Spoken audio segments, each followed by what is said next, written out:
if you go down to the woods today, you're in for a big surprise, because you're going to find Debra Ruh, who is knowledgeable and wise. No, so hello everyone, we're here for Access Chat, and it's just the three of us, and we're going to talk about diplomacy. It was a topic that came up when I was doing a fireside chat earlier this week with Josh, who runs 3Play Media, and we were talking about it in the context of leadership within organizations. But I think that it actually goes much wider than that, and that relationships and the way that we interact with each other within the disability and the accessibility community are changing, and the way that we communicate is definitely changing. But also we need to think about how we can bring things together and bring people together in order to affect meaningful change, because we're at an inflection point with technology, with societies, with voting patterns, aging, and everything else. So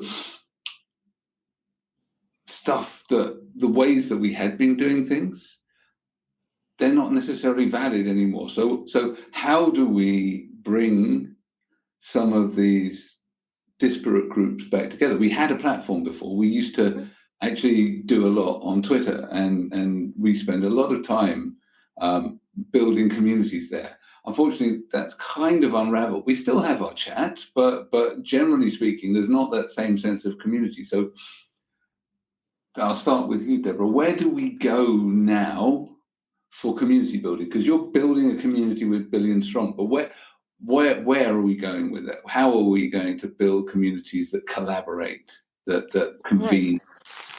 Right. And I appreciate this topic, and I agree with you. We had gotten good at collaborating with each other. I mean, not across the board, but I think we were having some really good progress. I mean, we were talking earlier about the valuable 500. I know a lot of us came together to say, by gosh, if we could get 500 corporations to the World Economic Forum. And so there were times that we were really pulling together. There were. And I know we pulled together in other ways and other activities as well, but I agree. Times have changed, and people are, I believe, from everyone that I talk to, people are in a lot more trouble now than they ever were before. I know here in the United States, I have people calling me constantly, talking to me. They are so scared they're going to lose their jobs. Stable corporations that they're working for, they are so afraid they're going to lose their jobs. And so the amount of fear that has gone up is pretty tremendous. But I think also one thing that happened when we were trying to convene more early on, and we were having successes. Once again, we got 500 corporations to agree to at least consider, including us. We have some valuable players that have been involved. The Business Disability Forum, they've been doing amazing work for a long time. But we need more. We need to be included. It's almost like maybe we did good at starting, but then we got stuck. It's like, where do we go from here? And I, as you said, I'm trying to build a global movement, which is very difficult to get funded appropriately, and the lack of funding going to the places that we, the community, feel the money needs to be going to. For example, there are so many times, not recently, probably before the pandemic, when I saw people getting funded, and I thought, oh, why are you funding them? Because I knew the lack of progress that group was making. But not, I mean, everybody needs to be funded and everything, but I think we've lost direction of where we're going, Neil. I think we've lost direction. And so I do think we need to be nice, and we need to collaborate. We need to pull each other together. But I think that one thing everybody should stop and ask themselves, what are you doing? Are you working to include the community of people with disabilities in an empowering way? Are you part of the community? Are you talking about how you're part of the community? What are you doing? But it almost feels like now what happens, and I see this happening with so many groups, and I worry about this happening to a Billion Strong that isn't funded yet, but close, is that you have to chase the money. And as you're chasing the money, you're really not doing the work or doing the kind of work you really wish you could do. You're not able to collaborate with others like you wish you could. And and you're scared. You're scared of whether you're going to have enough money in year 2 or year 3. So there's a lot more fear than ever Okay. before.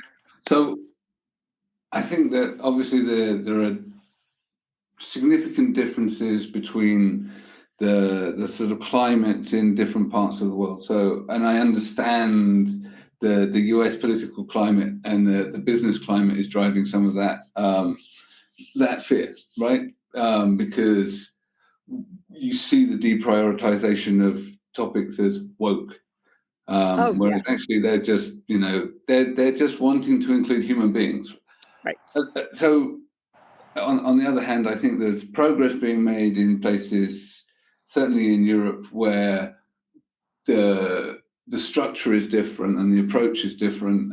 So I have reasons to be relatively optimistic. Me At the too. same time, there is this challenge for all organizations that are in the space of being sustainable and having to attract funding. And if it's always a sort of charitable model, Right. the chasing of that funding does detract from the delivering of the benefit to the community. So I think that if we go back to the topic of diplomacy, which was the starting point, is how do we hold people to account or have the tough conversations without it becoming, without war breaking out effectively. Diplomats try to avoid war, but they still have the hard conversations.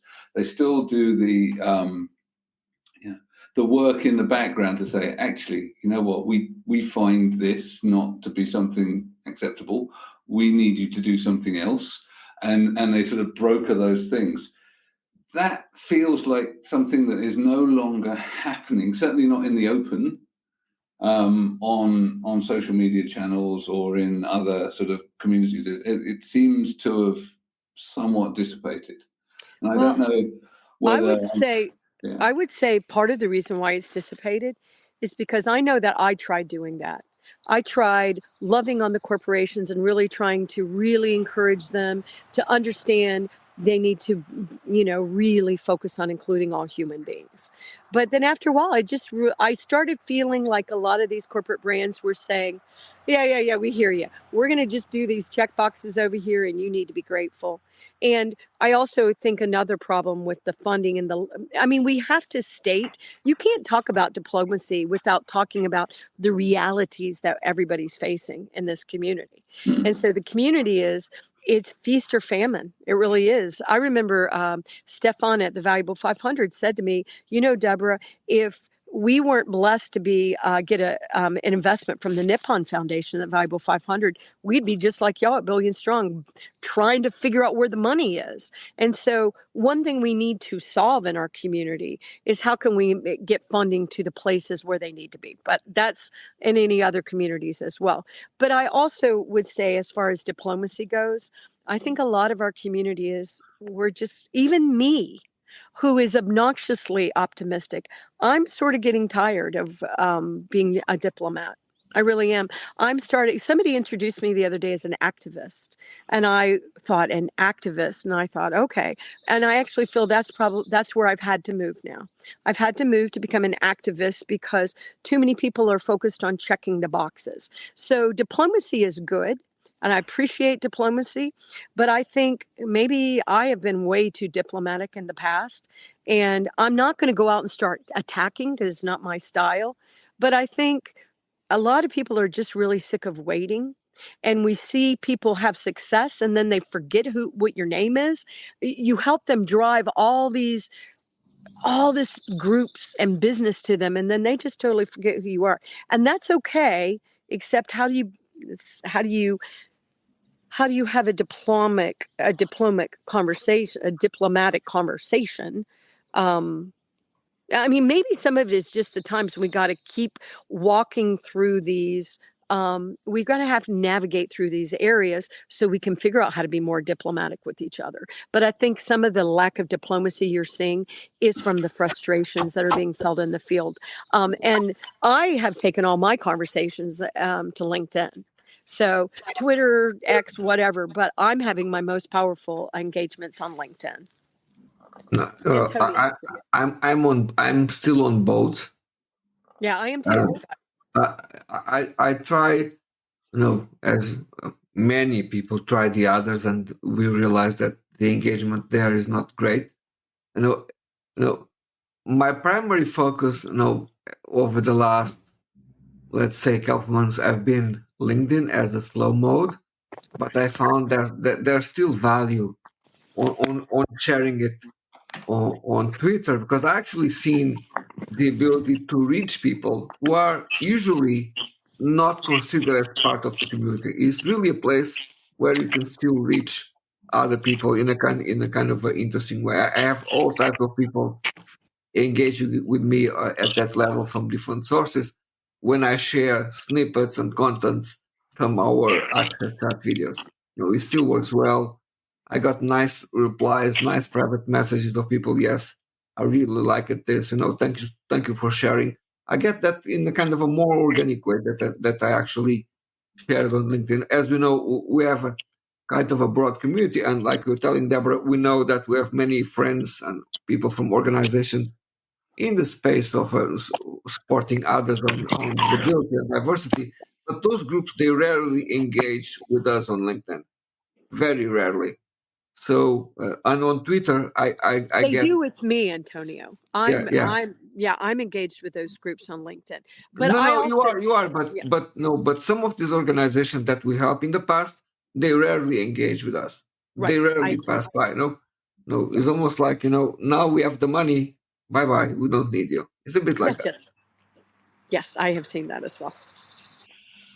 So I think that another role of a diplomat is, especially for smaller countries, right? So if we take the country analogy, right? So say I'm Denmark, right? So I'm the diplomat for Denmark, right? And I need to. Part of my job is to, unfortunately, remind people that we exist, right? Right. So diplomacy is politely reminding people, hey, we're here, we're relevant, right? And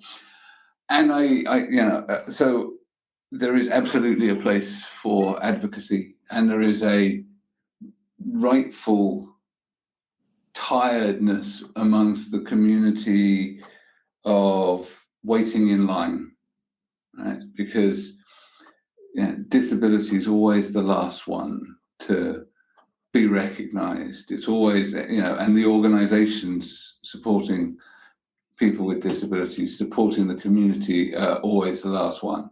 And I see in the comments, Denmark is a wealthy nation. So yes, they can afford good diplomats, right? But they're still small and people still forget them, right? Oh, yes, I agree. But the bacon's pretty good. Better than Canada's, although that's controversial. And so the butter, Yes. Irish. I think the Irish win with the butter. Sorry. Yeah. So yeah, we're going to cause some diplomatic spat because we're insulting people's food production. But I do think that there's a need for constant dialogue, and yes, we do need to hold people responsible and remind them of commitment and of our presence and of everything else. But sometimes we're looking inwards on our own, within our own ecosystem, and actually, the reason that we're in this situation where everybody's sort of looking for pieces of the cake that is pretty small in the first place is because we're not doing the diplomatic work outwards, or our diplomacy is not being effective enough to bring the focus to us. I don't know. I mean, there's an element of both, I think, in that sometimes we've been too fragmented to be taken seriously as Right. a group worth engaging with. It's too difficult. Who do I talk to? Is it the NFB? Oh, well, they might. If I do something wrong, I'm a little nervous. Is it Yeah, but at the same time, business group? NFB Is it have this done some amazing disability stuff group? too. No, no. So yeah, absolutely. I mean, and frankly, we need I'm glad they sued them. I'm case sorry. law sometimes to Yes, reinforce. I want them to sue them more often. Statute. I'm tired of it. I'm just tired of I'm tired of it.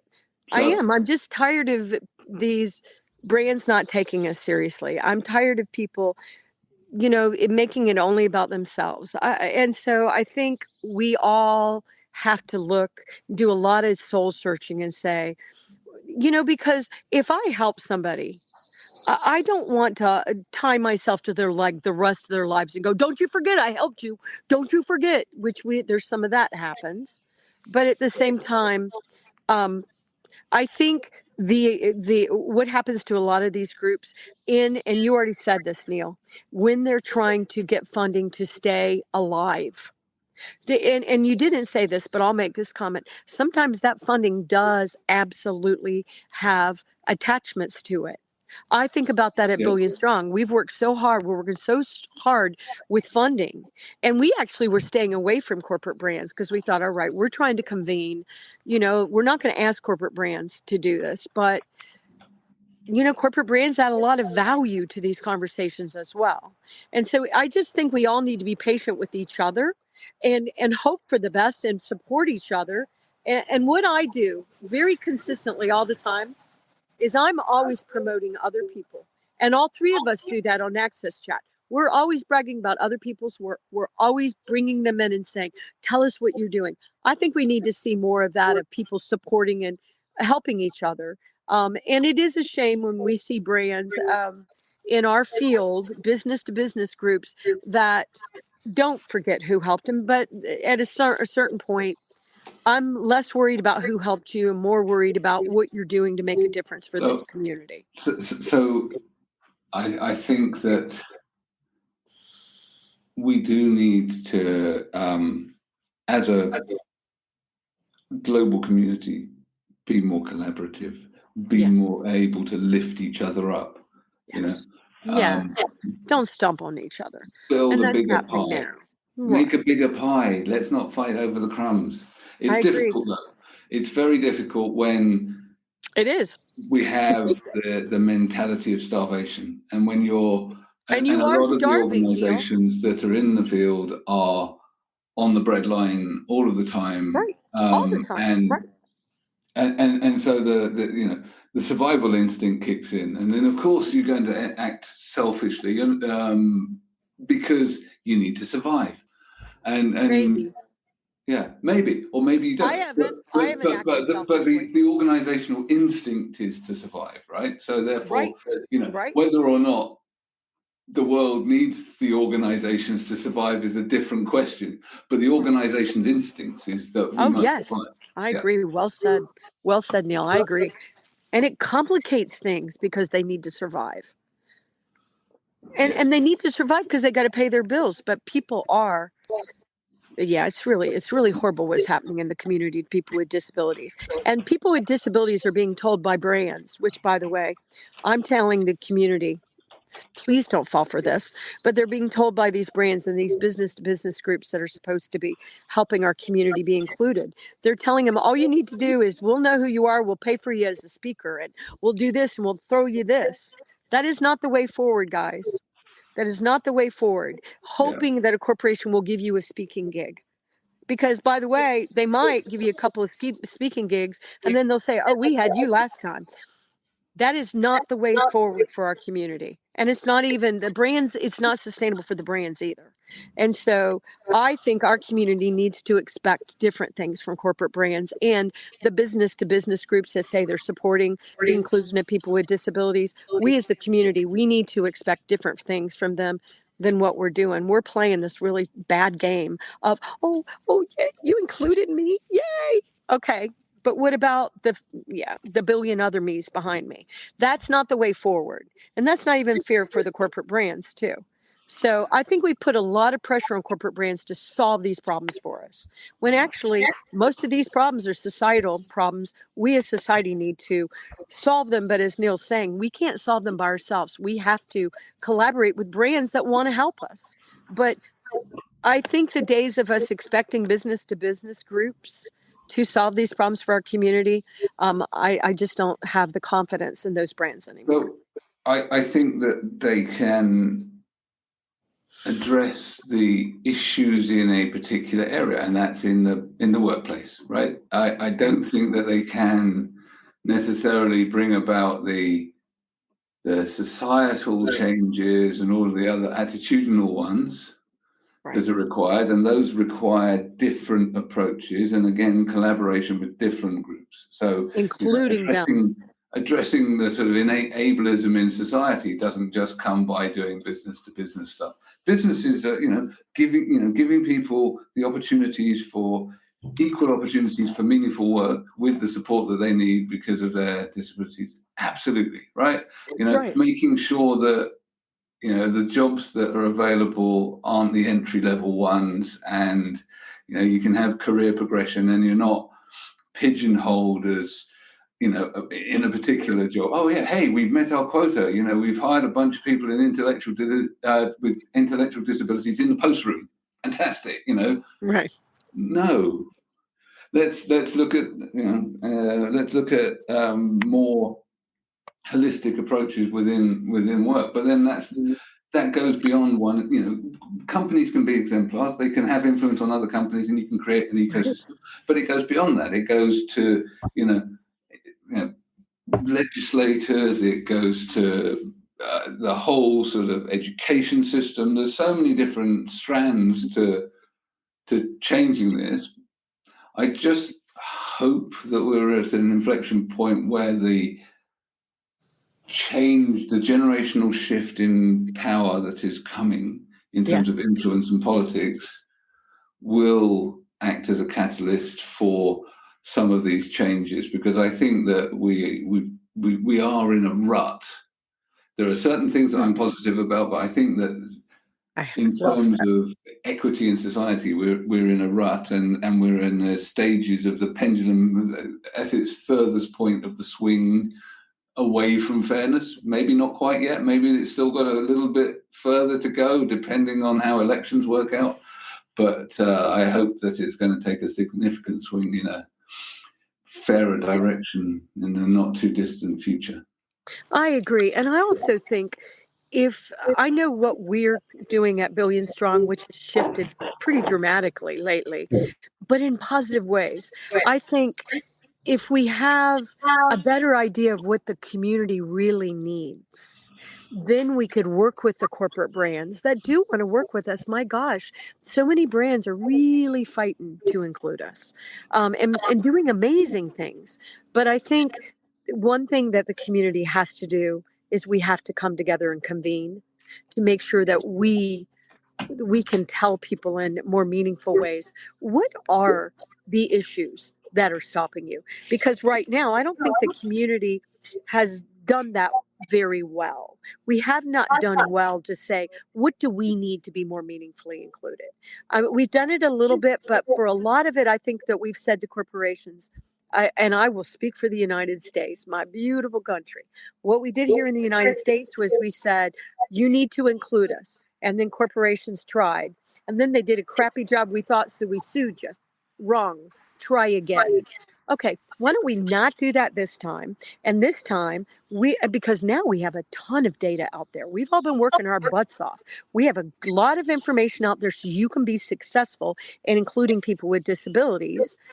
But I think for the brands that we see that are doing check boxes and they're now saying, oh, that's woke, and not really doing the right thing by our community, I think we actually need to do more of a convening in the community to say, not necessarily, we're going to sue you, we're coming from you. But I, as somebody that believes in being nice, I say, let's take the corporations that are truly making a difference for us and let's get behind them in ways we've never done before as communities. as a community. We've never done this. If we all came together and we just loved on Atos, or we loved on Lloyd's of London, because Lloyd's, I'm not a customer, but they've done amazing things for us over the years. And then what they've done is they've actually done things that they'll do it for the community of people with disabilities, and it works so well that they open it up for all their customers. We love these things. And so I think part of the problem that we've had with not moving forward, despite corporations and others trying to, and B2B groups, is that the community hasn't had a strong strategic voice to really say, no, this is what we need as people that are blind. This is what we need as people that have vision loss. This is what we need as the neurodiverse group. This is how you include us, but we've got to be part of the solution. We can't just be on the sidelines saying, wrong, you did it wrong. Now I'm going to sue you. Now I'm going to embarrass your brand on social media. Instead, yeah. Time to collaborate more. Debra, a few years ago, there was an event, if I'm not mistaken, it was a TEDx event. I think it was, in California. I don't know precisely the place, but on this event, it was about doctors, and it was very focused on the aspects of health. And they invited for stage people with disabilities to talk about their conditions. So they reverted the scene. No, this is not about doctors talking. This is about people with disabilities talking about. And I think that's something that we pretty much need in the events that we have. Or, like someone mentioned in the conversation before we start recording, the current events that we have are like clubs. Yes. Okay. So there's not really a conference or an event that is actually open for people to go and say, no, this is what I need. If you address this, you are actually helping me. No, that usually never happens. Correct. So it's important. Are we able to create?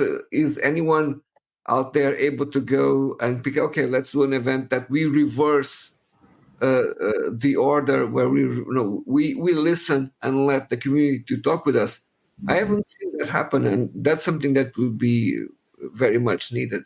Yeah, that sort of flipping of the whole approach. I think there were people trying to do it in education as well, because there are the closed shops of professionalism where we have the professional arrogance of our profession. I'm a professional, and therefore I know what's best for you. And the medical profession being, particularly well known for knowing what's best for us. I think that, that plays out in lots of areas of society. It's why we have the saying, nothing about us without us, but it frequently is done without us. And that's where I think that, we need that strength in diplomacy again to make sure that we are included in the discussions, that we do convene, that we do come together. And that's the bit that I'm missing from Twitter, that yes, you can still have some interactions, but there's not the same kind of scale of interaction and groundswell. And frankly, a lot of people, whilst you still come on and you can have the immediacy on a platform like Twitter, which I love, and it was probably the reason I'm still there, you don't have the same power that it had before, because people have left or people have disengaged because of the toxicity that's also there. So and now, actually, in order to have those conversations on the platform, you need to be even more diplomatic, because essentially the whole platform is filled with warring factions. So yes, maybe we need to be thinking about de-escalation techniques in how we deal with some of this stuff, because everything's fragmented and everything's divided, and when that happens, we don't make progress. But Neil, we do have some allies. I want to say And I want to say one more thing before you close and Sure. thank our wonderful supporters. But I do really think it's important to not make any company, any org, any business to business, any people guilty or bad, because I think everybody's doing their best. I think, when you're trying to change the world, it's messy. It's messy. And so I think a lot of the groups that now sometimes I see and I get a little frustrated with them. At the same time, I know how hard they're working and I know how hard they're trying. And so what I don't think we should do is say, well, which some people are doing that, they're dragging, your name through the mud. But I don't think we should do that. What I think we should do is stop expecting business to business groups to solve all the problems for our community. Stop expecting corporate brands to solve our identity issues, and us come together and let's support each other. Because if we could do that and we could really get behind the brands that are truly including us and including the business to business groups that are supporting the corporations, and make sure those groups are listening to the community and hiring the community, because I don't see a lot of hiring still happening in those groups either. So I think maybe we have made some progress and we should be hopeful. Sorry. Yeah, I don't think we're going backwards, but I mean, sometimes when you're in the trenches, it's tough. We know the levels of burnout amongst accessibility professionals and advocates is huge. But at the same time, I look back, and I was forced to look back the other day because someone had used an old Access Chat episode as their background for a virtual meeting. 10 years, that's quite scary. I do That was think, cool background though. yeah, Can we now, give him a shout out for who did it? Because yeah. I So love that it. was Kurt Yeager, and boy, were we all good looking then. But Nice and gray, right? yeah, exactly, shades of grey. So anyway, yeah, where was I going? That's my ADHD kicking in. I do think that we've actually progressed. We have progressed. The progress hasn't been fast enough, and because we always need to do more, and we were coming from a place where we were too far behind. Yes. But Yes. let's try and find these ways and look at new ways of bringing each other together. So let's thank our friends at Amazon and MyClearText for keeping us on air, keeping us captioned, and we'll see you next week.